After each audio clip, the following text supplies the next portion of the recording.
massive. Now, I told you this car was unmodified, and well, that's true. This was the factory trunk spoiler. It was huge, vast overkill on a 230 horsepower front-wheel drive car, but they wanted it to look the part of the performance car that it was, so you got the trunk spoiler. And next up, we move around to the back of the SRT4, where I want to talk badging. You can see on the trunk here it says Dodge on one side, SRT4 on the other side, but it doesn't say Neon anywhere.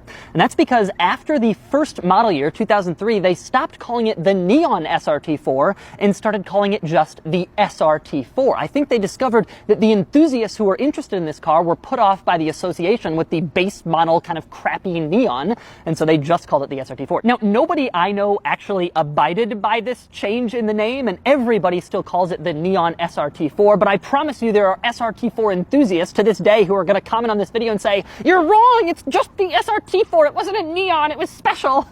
Yeah, sure, but that's what Dodge said. But anyway, next we move on to the trunk of the Neon SRT4.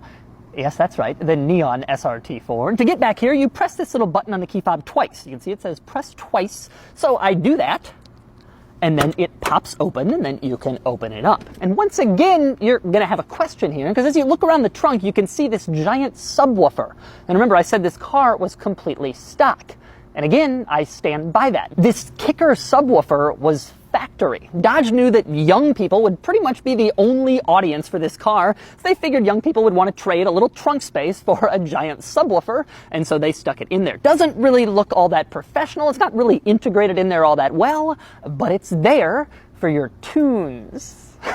But once we get back here, you can really start to see some examples of what was considered the biggest drawback of this car at the time it came out, and that was its quality. It just wasn't really all that nice. For instance, there's no trunk liner on the inside of the trunk lid. You just kind of have everything exposed. It just doesn't really look good. On the top of the bumper, you can see the exposed screws holding the bumper cover in place. Everybody else covers this up. Dodge didn't, and again, it just doesn't really look all that nice. Here's another example that was classic from Chrysler models at the time. The key and the key fob don't match in color. The key is gray, the fob is black. Why couldn't they just match them to make things look a little better? Why couldn't someone have paid attention to the details just a little bit? Well, they didn't. But the quality problems were especially bad in the interior. Take a look around. You can see it's just